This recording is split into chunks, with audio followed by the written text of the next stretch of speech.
Friends, Bharti Patil चॅनलमध्ये पुन्हा एकदा आपलं स्वागत आहे. आज आपण ब्रेड बनवणार आहोत. जसा बाजारात आपला ब्रेड येतो किंवा मार्केटमधून तुम्ही आणता, बेकरीमधून आणता, तर त्याच पद्धतीचा ब्रेड आज आपण बनवणार आहोत. तो पण घरी बनवणार आहोत. तर त्यासाठी मी कोमट केलेलं दूध घेतलं आहे. असं बोट बुडवून आपण चेक करून घ्यायचं आहे किती गरम आहे, त्या हिशोबाने असं कोमट घ्यायचं आहे. आणि नंतर मग त्याच्यात आपल्याला ॲक्टिव्ह ड्राय इस्ट हे कुठेही भेटतं बाजारात. तुम्ही याची एक्सपायरी डेट चेक करून घ्यायची आणि कुठेही किराणा दुकानात किंवा मेडिकल स्टोअरवर पण तुम्हाला हे भेटून जातं. हे ब्रेड बनवण्यासाठी वापरले जातं, ते आवश्यक आहे. तर त्याची एकदा एक्सपायरी डेट पाहून घ्यायची आणि मगच घ्यायचं आहे. मग ते आपल्याला आता हे सपाट चमचा, आपल्याला जो पोह्यांचा चमचा असतो रेग्युलर आपल्या वापरातला, तो चमचा घ्यायचा आहे आणि सपाट पावडर घ्यायची. फुल भरायचा नाही, शिगोशिग भरायचा नाही, तर सपाटच घ्यायचं आहे आणि त्याच्यात टाकून घ्यायचं. आपल्याला या दुधामध्ये टाकून घ्यायचं आणि त्याच्यातच आपल्याला साखर टाकायची. त्याच चमच्याने 2 चमचे साखर टाकायची. साखर यासाठी टाकायची की साखर टाकल्यामुळे जी आपण ईस्ट पावडर टाकली ती लवकर फर्मेट होईल आणि पटकन असं ते फुलून येईल. तर साखर आपल्याला कमीत कमी 1 मिनटं अशी विरघळून घ्यायची. तर शक्यतो साखरेमुळे आपले हे जे आपण ईस्ट पावडर बनवणार आहोत, ईस्ट बनवणार आहोत, तर ते पटकन फर्मेट होईल. तुम्ही बघू शकता मिक्स झाल्यामुळे त्याला लगेच त्याच्यावरती बबल्स आलेले. मग आता हे आपल्याला कमीत कमी 15 मिनटं आपल्याला हे झाकून ठेवायचं आहे. तर 15 मिनटं झाकून ठेवल्यानंतर पुन्हा आपण त्याचं झाकण चेक करून बघू. तर झाकण काढून घ्यायचं आहे आणि चेक करू. आता बघू शकता तुम्ही त्याला किती फेस आलेला आहे वरती. तर तो झाकणालाही वरती चिटकून आलेला आहे आणि बघू शकता एकदम असं फर्मेट झालेलं आहे, म्हणजे चांगलं असं फुललेलं आहे ते ईस्ट. ते इतकं छान असं मस्त तयार झालेलं आहे. मग आता यासाठी आपल्याला एक मोठी वाटी किंवा परात वगैरे तुमच्याकडे जे भांडं अवेलेबल असेल ते तुम्ही घेऊ शकता. तर मी इथे एक वाटी घेतलेली, त्याच्यात आपल्याला हे पूर्ण टाकून घ्यायचं आहे. सगळं असं चमच्याने काढून ते व्यवस्थित असं टाकून घ्यायचं आहे. आणि त्याच्यातच आपल्याला जी आपल्या घरातली जी रोजच्या वापरातली वाटी असते, तर त्याच्यात मी 2.5 वाटी मैदा घेतलेला आहे. 2 सपाट वाटी घ्यायची आणि 1 अर्धी वाटी असा मैदा घेतलेला आहे. तर तेवढा 2.5 वाटी मैदा टाकून घेतलेला आहे. आणि नंतर मग त्याच्यात 2 पोह्यांचे चमचे फुल भरून मी मिल्क पावडर घेतलेली, म्हणजे दुधाची पावडर घेतलेली. तर दुधाच्या पावडरमुळे आपला जो ब्रेड बनेल तो एकदम असा मस्त फ्लेवरचं बनवेल आणि मिल्क पावडरमुळे त्याला टेस्ट अशी छान येईल. जसं बाजारात येतो ना तशीच टेस्ट येईल. मग आता थोडंसं ते पाणी आपण टाकून घेतलेलं आहे आणि हलक्या हाताने आपल्याला हे मिक्स करून घ्यायचे. चांगलं थोडं थोडं करून असं मिक्स करून घ्यायचे. त्याच्यात वाटलंच 1 चमचा आपल्याला तेल टाकून घ्यायचे, म्हणजे तेलामुळे पण त्याला सॉफ्टनेस येईल आणि असं मस्त तयार होईल. आता हे पीठ आपण जसं कणिक मळतो गव्हाचं पिठाचं किंवा पोळीचं जे कणिक मिळतो, अशा पद्धतीने पीठ आपल्याला मळायचं नाही. ते एकदम हलक्या हाताने नुसतं भुरभुर करत असं ते व्यवस्थित हलक्या हाताने ते पीठ मळायचे. कारण हे ईस्ट पावडर टाकल्यामुळे, जे ईस्टचं पाणी दूध टाकले आपण त्याच्यामुळे काय होईल, ते असं थोडंसं पीठ चिगट होतं आणि मैदा असल्यामुळे ते फार चिगट होतं. तर असं हलक्या हाताने आपल्याला याचा गोळा तयार करून घ्यायचा. तर तुम्ही बघू शकता व्हिडिओत दाखवल्याप्रमाणे अशा पद्धतीने हे पीठ मळत राहायचे आणि खालीवर करत राहायचे. थोडं थोडं पाणी घ्यायचे आपल्या हातावर आणि सारखं पुन्हा ते मळत राहायचे.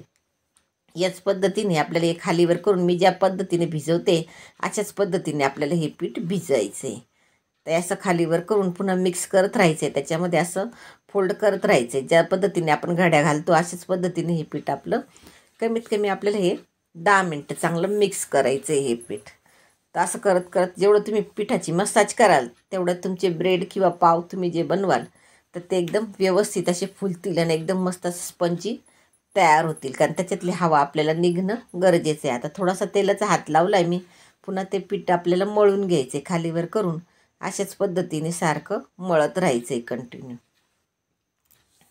तर हे बघू शकता तुम्ही असं सारखं थोडं थोडं तेल लावायचं आहे. अधूनमधून हाताला थोडंसं नॉर्मल तेल लावायचं आणि मळून घ्यायचं आहे. आता हे आपल्याला दुसऱ्या एका भांड्यात काढून घ्यायचं आहे. आता हे पीठ आपल्याला फर्मेट व्हायला ठेवायचं आहे. हिवाळा जर असेल तर तुम्ही 2 तास ठेवायचं आहे आणि जर उन्हाळा असेल तर मग 1 तास ठेवा. कारण हिवाळ्याचं तर त्याला फुलायला वेळ लागतो, तर त्याच्याने 2 तास ठेवायचं आहे. मग याच्यावर आता माझ्याकडे हिवाळा असल्यामुळे मी हे 2 तास ठेवणार आहे, त्याच्यावर झाकण ठेवून देणार आहे. जर जास्तच थंडीच्या दिवसात जर तुम्ही पाव बनवणार असाल तर वरून एखादा कॉटनचा कपडा किंवा टॉवेल वगैरे टाकू शकता. आता हे 2 तासानंतर तुम्ही बघू शकता हे माझं पीठ किती फुललेलं आहे, का ते वरती झाकणाला सुद्धा आपल्या चिटकलेलं आहे. तर अशा पद्धतीने हे चिटकलेलं आहे. मग हाताला अगोदर कोरडं पीठ लावून घ्यायचं आहे आणि अशा पद्धतीने आपण ही त्याच्यातली हवा काढून घ्यायची. आणि पुन्हा हे पीठ आपल्याला हाताला थोडं थोडं कोरडं पीठ लावून पुन्हा त्याचा गोळा तयार करायचा आहे. अशा पद्धतीने सगळं आपण पीठ साईडला करून घ्यायचं आहे. आणि जेवढं तुम्हाला त्याच्यातली हवा काढता येईल, म्हणजे त्याच्यातले बबल्स हे करता येईल, कमी करता येईल, ते करायचे. आणि चांगलं व्यवस्थित असं मळत राहायचं ते पीठ कंटिन्यू. असं जसं मी व्हिडिओ दाखवते अशाच पद्धतीने आपल्याला ते कंटिन्यू फोल्ड करायचे आणि दाबत राहायचे असं मध्ये, म्हणजे मग त्याच्यातली हवा कमी होऊन जाईल. तर आता हे पीठ आपलं पूर्ण मळून झालेलं आहे. म्हणजे तुम्ही एका पोळपाटावर किंवा अशा याच्यावर तुम्ही घेऊ शकता आणि असं थापून घ्यायचं आहे. तर चॉपिंग ट्रेवर मी ठेवलेलं आहे ना, अशाच पद्धतीने आपण हे असं कोरडं पीठ लावून थापून घ्यायचं आहे. याच पद्धतीने असं मस्त छान असा थोडासा जाडसर. आणि मग अशा पद्धतीने त्याच्या घड्या घालायच्या आहे. तर दोन्ही साईडने या अशा 2 घड्या घालायच्या आहे.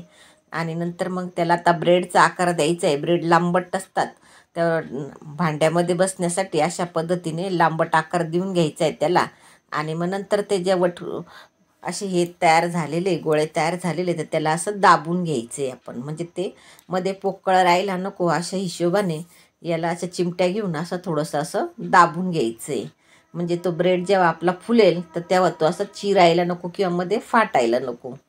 मग आता मी या ट्रेला घेतलेला आहे ब्रेडचा, त्याला तेल लावून घ्यायचं आहे. आणि त्याच्यावर आपल्याला असं कोरडं पीठ भुरभुरून घ्यायचं आहे, म्हणजे जो आपण ब्रेड बनवतो तो खाली चिपकणार नाही आणि व्यवस्थित असा मोकळा तयार होईल आपला ब्रेड.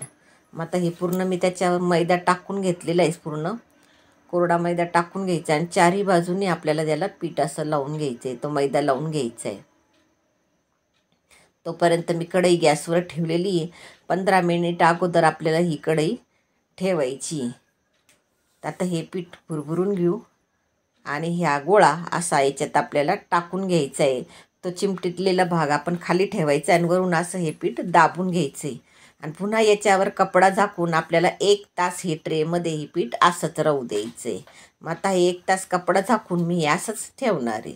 मग 1 तासानंतर तुम्ही बघू शकता, आता माझी कढई तापलेली. 15 मिनटं अगोदर मी कढई तापून घेतलेली, त्याच्यात मीठ ठेवलेलं आहे. आणि पुन्हा 1 तासानंतर हे पीठ असं फुललेलं आहे. मग याला वरून मी दुधाचा हात लावलेला आहे. ब्रश दुधामध्ये बुडवून किंवा थोडंसं दूध घेऊन त्याला वरून आपण दूध लावायचं आहे आणि झाकण ठेवून कमीत कमी गॅसवर आपल्याला 20 मिनटं तरी हा ब्रेड ठेवायचा आहे. आता हे माझ्या झाकणाला वरती तो चिटकून आलेला होता, तो ब्रेड भरपूर फुललेला होता, म्हणून मी त्याचं झाकण चेंज करून घेतलं आहे. तर 20 मिनटानंतर तुम्ही बघू शकता तो ब्रेड इतका फुललेला आहे आणि कलरही त्याला खूप सुंदर आलेला आहे. घरी बनवतो तर त्याला थोडासा कलर लाईटच येतो. मग आता वरून त्याला आपण गरम असल्यामुळे त्याला थोडासा तेलाचा ब्रश फिरवून घेतलेला आहे. आणि नंतर मग त्याच्यावर आपण थोडासा ओला कपडा करून, असा कॉटनचा कपडा ओला करून तो पिळून घेतलेला आहे. आणि मग त्याच्यावर आपल्याला टाकून घ्यायचं आहे आणि 15 मिनटं तरी आपल्याला हे थंड होऊ द्यायचं आहे. आता हे थंड तुम्ही बघू शकता. आता हे कपडा काढून घेऊन आता हा ब्रेड आपला पूर्ण थंड झालेला आहे. त्याला शायनिंगही छान आलेली आणि आपला मस्त ब्रेडही एकदम मस्त सॉफ्ट आणि हे तयार झालं. ओला कपडा यासाठी टाकला कारण बऱ्याच जणांचा काय प्रॉब्लेम होतो, ब्रेड थंड झाल्यावर तो असा मध्ये चपटा होऊन जातो, नाहीतर मग तो कडक होऊन जातो, हवा घुसल्यामुळे कडक होऊन जातो. मग याच्यासाठी आपल्याला त्याच्यावर थोडासा गरम असल्यामुळे थोडासा ओला कपडा आपल्याला त्याच्यावर टाकायचा आहे. मग आता मी त्याच्या या साईडच्या कडा कोरून घेतलेल्या आहे. तर ब्रेडच्या आपण सगळ्या कडा आपण एक एक करून अशा मोकळ्या करून घ्यायच्या आहे. आणि शक्यतो कढईमध्ये जेव्हा तुम्ही ब्रेड बनवता तर थोडासा कलर त्याचा लाईट येतो, एकदम बेकरीसारखा असा डार्क येत नाही. पण मग खायला सेम बेकरीचा जसा ब्रेड येतो तशीच त्याची टेस्ट येते आणि एकदम छान असा कढईमध्ये भाजला जातो. फक्त कलरचा थोडासा फरक असतो, थोडासा लाईट कलर येतो त्याला. आता हे पूर्ण त्याच्या कडा मी मोकळ्या करून घेतलेला आहे, बघू शकता तुम्ही. आणि एकदम छान असा मोकळा आपला हा ब्रेड तयार होतो. बघू शकता ना, मस्त असा खालून पण एकदम छान भाजलेला आहे, गोल्डन ब्राऊन असा मस्त कलर आलेला आहे त्याला आणि छान असा स्पॉन्जी तयार झालेला आहे. आता बघू शकता, हाताने बी दाबून दाखवते तुम्हाला. तर मस्त असा जसा मार्केटमध्ये येतो किंवा बेकरीमध्ये येतो असाच आपला हा ब्रेड तयार झालेला आहे फ्रेंड्स. तर फ्रेंड्स, माझ्या रेसिपी जर आवडत असेल तर चॅनलला लाईक, शेअर, सबस्क्राईब नक्की करा.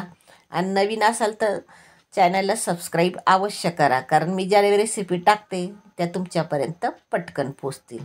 आता हा ब्रेड आपण कट करून घेऊ. तर ब्रेड कट करताना शक्यतो धारदार चाकू घ्या किंवा जे काटेरी चाकू येतात तो घ्या. म्हणजे त्याच्याने तुमच्या ब्रेडच्या स्लाईस चांगल्या अशा व्यवस्थित अशा कट होतील आणि असे मोकळा मोकळा तुमचा ब्रेड मस्त व्यवस्थित असा कापले जाईल. आता ह्या मी जेवढ्या स्लाईज आपल्याला कापता येईल, आता जेवढी आपल्याला शक्यतो गरज आहे तेवढाच कापून घेऊ.